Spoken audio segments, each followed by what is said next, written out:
Hello friends, बरायबाय Bodo Jubinfo official YouTube channel आसा खालामो नोंथांमोना गासैबो मोजां दङ दा फाइनाली 100k जानो थांगासिनो दङ जस्ट नोंथांमोना एसे सापर्ट खालामदो दिनैनि जागोन सो बेखायनो बयबो जाय नोंथांमोना आंखौ मोजां मोनो कमेन्ट्सआव नोंथांमोना #100k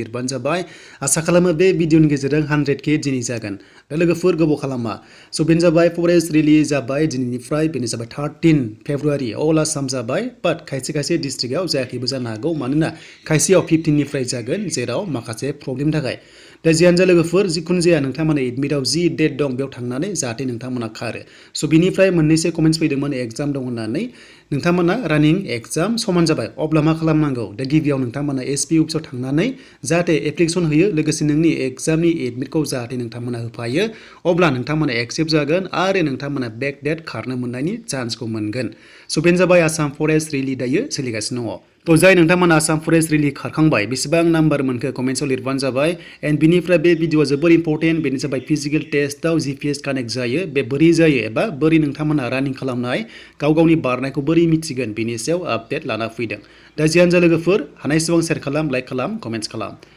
दा बिदिब्ला जों थांग्रोनो फै आसाम पुलिसनि अफिसियेल साइटआव मानोना आसाम फरेस्टखौ सेलेक्ट खालामगोन आसाम पुलिसआ एसएलपि आरबिआ सो बेयाव फैनाय लोगो लोगो थाबैनो जेल अर्डारनि माबा मोनसे आपडेट फैनो गोनां दङ बेनो जाबाय एडमिट नङाब्ला माबा मोनसे अफिसियेल नटिस फैनो हागौ दा नै नोंथांमोना बेयाव मोनसे मोनदों बाट दायो बेवहाय सार्भारा डाउन जाना दङ दा बेयाव थुयोब्ला नोंथांमोना जेल अर्डारनि थाबैनो अफिसियेल नटिस मोनथारसिगोन नाथाय पाब्लिश खालामथ'वाखै जानो हागौ बे रिलिया नोंथांमोना मार्चआव जागोन मानोना गोबां बेयाव प्रसेस गैया अके दा पस्टआबो खम देन बेनिफ्राय नोंथांमोना रानिं खालामनांगोन बेयाव सो बेनिफ्राय दानिया गुबै कन्टेन्टआव थांसै बेसेबां खारनांगोन हिन्जावफोरा एन्ड हौवाफोरा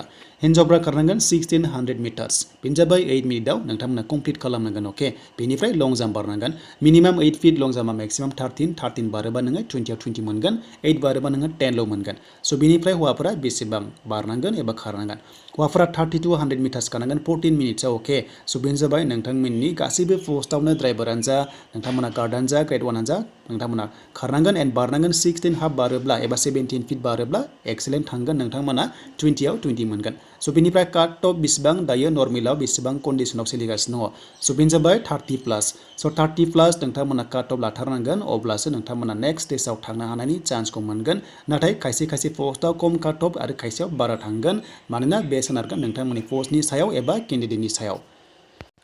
सो बेनिफ्राय हिन्जावफोरनि काट अफआ एसे खम जानो हागौ एसेल' हेरफेर जागोन जायखिजाया 30 प्लास थांनायनि चान्सआ दङ हौवाफोरा अके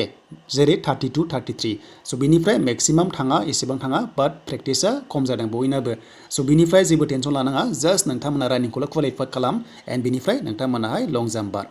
दानिया पिएचडिआव माब्रै जीपीएस कानेक्ट जागोन अके बेनि सायाव आपडेट लाबोबाय रानिं खालामनायनि सिगां नोंखौहाय मेडिकेल टेस्ट लानाय जाबोगोन मेडिकेल टेस्ट लागोन अके सो मेडिकेल टेस्टआव आसाम पुलिसआव जि नायो बेखौनो लागोन एन्ड गासैबो अकेब्ला नोंथांमोनखौहाय पिइटि एबा नोंथांमोनखौ रानिं खालामनांगोन अके सो नोंथांमोना रानिं खालामनांगोन दानिया फैबाय गुबै कन्टेन्टआव बेनो जाबाय जीपीएस लोगोफोर जीपीएस कानेक्ट जायो नोंथांमोननि चेस्टआवहाय जीपीएस लागायो आरो बे जीपीएसआ बोरै कानेक्ट जायो बेखौ नोंथांमोना आपडेट लाना फैदों मानोना गोबां गोदान केन्डिडेट्स दङ जाय खनसेबो खारफेराखै नाथाय जायफ्रा खारबाय थायो नोंथांमोनाथ' मिथिखागौ सो बेनिफ्राय जीपीएसआ बोरै कानेक्ट जायो सो बेयाव मोनसे दान्दा थागोन अके बेयाव मोनसे दान्दा थागोन आरो बेयाव सिमा थागोन अके बेयाव सिमा थागोन बेयाव नोंसोरखौ लारि गसंहोगोन माने लाइनाव दोनगोन उनाव था सिगाङाव था जेबो मेटार खालामा जेब्ला नैबाव जीपीएस दङ नैबावहाय जीपीएस दङ आरो नोंनि बिखायावहाय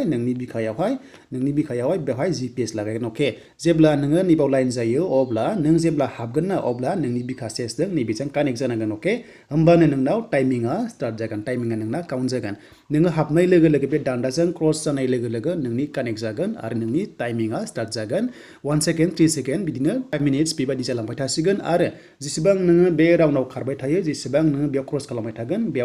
थागोन नोंनि काउन्टआ खनबेसे राउन्ड जाखो बेयाव सानलांबाय थागोन नों खनथाम हाबदों खनब्रै हाबदों नोङो बेयाव सानलांबाय थागोन बा मेसिना नोंखौहाय सानलांबाय थागोन बाट नोङो बावनो हागौ बेखायनो नोंथांमोना मोनसे फर्मुला इउज खालामनो हायो नोङो 8 बार खारनांगौबा नोङो 8टा जिनिस फिसा जिनिस लानो हायो जेरैहाय हमना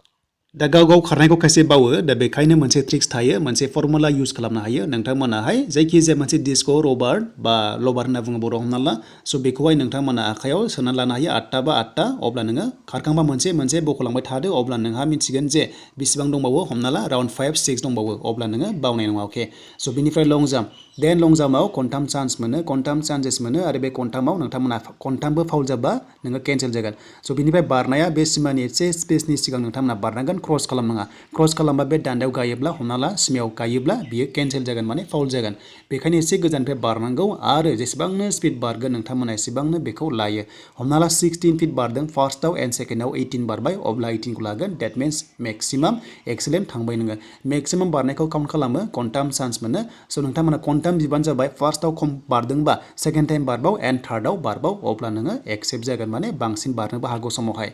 एनार्जि जानानै बांसिन 17 फिट बारोबा 13 फिट बारोबा हिन्जावफ्रा स' नोंथांमोनाहाय हौवाफ्रा 17 20आव 20 मोनगोन अके स' बेनो दिनैनि ट्रिक्समोन दा बेनो आरो लोगोफोर नोंथांमोना जाहाथे बयबो एक्सेलेन्ट खारो आरो बारो अके लं जाम्पखौबो एक्सेलेन्ट बारथार जाहाथे नोंथांमोना मार्क्सखौहाय मोजां मोनो स' बिनिफ्राय बयबो कमेन्ट्सआव नोंथांमोना #100K लिरबानो जाबाय मानोना 100K फैथारसिगोन थाबैनो